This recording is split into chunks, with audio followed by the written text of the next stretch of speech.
ہم دنیا کے اندر جو بھی کام کرتے ہیں اچھا کرتے ہیں یا برا، دو ہی کام ہوتا ہے، اس کے علاوہ اور کیا ہوگا؟ ہمارے ہاتھ سے، ہمارے پیر سے، ہماری آنکھوں سے اور ہماری زبان سے جو بھی عمل سرجد ہوتا ہے یا جو بھی کام وجود میں آتا ہے وہ دو ہی طرح کے ہوں گے، یا تو وہ اچھا ہوگا یا برا ہوگا۔ تو ہمارے اعمال جو اچھے اور برے ہیں، ان اعمال پر اللہ کی طرف سے 4 سرکاری گواہ مامور ہیں، اور وہ 4 سرکاری گواہ ایسے ہیں کہ اس کا انکار کرنا ممکن ہی نہیں ہے،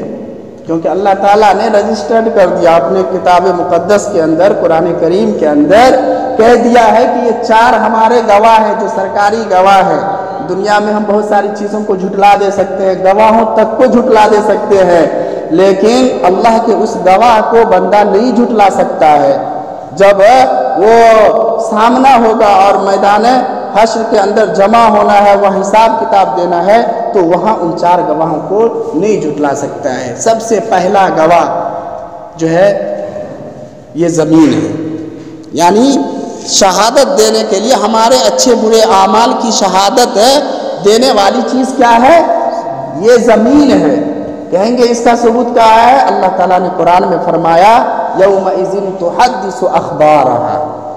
اس دن بیان دے گی یہ زمین اور کہے گی کہ فلاں شخص جو ہے میرے اوپر اس طرح سے زندگی گزارا اور اس کا رہن سہن یہ تھا، اور اس نے ہمارے پشت پر کب کیا اچھا عمل کیا اور کب برا عمل کیا، وہ ساری تفصیلات زمین بتا دے گی۔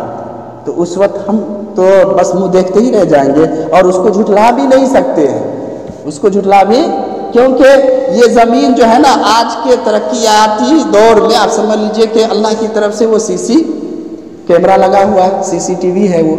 زمین پورے اخذ کر رہی ہے ہمارے نقل و حرکت کو، ہمارے نشست و برخاست کو، ہمارے ہر اچھے برے عمل کو یہ کیچ کر رہی ہے زمین، اور اس دن وہ بیان دے گی یومئذ تحدث اخبارہا۔ اور دوسرا گواہ ہے جو ہر وقت ہمارے ساتھ ہوتے ہیں، 2 فرشتے جس کو قرآن نے کہا ہے کہ کرامن کاتبین یعلمون ما تفعلون، ہے نا، کہ کرامن کاتبین ہمارے اعمال کو لکھ رہے ہیں، ہم جو کچھ کر رہے ہیں وہ اچھے اور برے کو لکھنے پر مامور ہے، اور ان کے لکھے ہوئے کو بھی بندہ جھٹلا نہیں سکتا ہے۔ تو یہ دوسرا گواہ ہوگا کرامن کاتبین۔ اور تیسرا گواہ جو ہے نامہ اعمال ہے، جس کے بارے میں قرآن مقدس کے اندر ذکر ہے کہ وَإِذَا الصُّحُفُ نُشِرَتْ، وَإِذَا الصُّحُفُ نُشِرَتْ، اعمال نامہ کھول کے سامنے رکھ دیا جائے گا، لو کھلا ہوا ہے، کھلی کتاب ہے، ٹھیک ہے، اس میں آپ دیکھ لو، ہاتھ میں بھی دیا جائے گا، کسی کو دائیں ہاتھ میں کسی کو بائیں ہاتھ میں دیا جائے گا، لیکن نامہ اعمال میں سارے درج ہے، وہاں بھی جھٹلایا نہیں جا سکتا ہے، بلکہ وہاں تو دیکھ کر کے قرآن نے اس طرح نقشہ کھینچا کہ دیکھنے والے کہے گا کہ مال حاضل کتاب لا صغیرۃ ولا کبیرۃ الا احصاها، لو یہ تو ہر چھوٹی بڑی ہماری باتیں لکھ دی گئی ہیں، یعنی جس کا ہم تصور بھی نہیں کرتے تھے کہ یہ ہم سے گناہ ہو رہا ہے، وہ ساری باتیں لکھی ہوئی ہے، وہ تعجب کرے گا کہ ہماری ساری باتیں اس میں کیسے لکھا گئی۔ تو یہ نامہ اعمال جو ہے یہ تیسرا گواہ ہوگا، اور چوتھا گواہ خود ہمارا بدن ہوگا، ہمارا جسم ہوگا۔ اور اللہ تعالیٰ نے فرمایا کہ اليوم نختم على افواہہم وتکلمنا ایدیہم وتشہد ارجلہم بما كانوا یکسبون، منہ پہ تو بندش لگا دی جائے گی، مہر لگا دیا جائے گا، اور اس وقت پھر ہاتھ جو ہے آپ کے خلاف گواہی دے گا، اور آپ کی جو ہے کیا پیر ہے، اور آپ کے پورے اعضاء جو ہے، ایک ایک اعضاء آپ کے خلاف جو ہے گواہی دے گا۔ تو اس وقت آپ کیسے انکار کر سکتے ہیں یا جھٹلا سکتے ہیں؟ تو یہ 4 گواہ ہیں کہ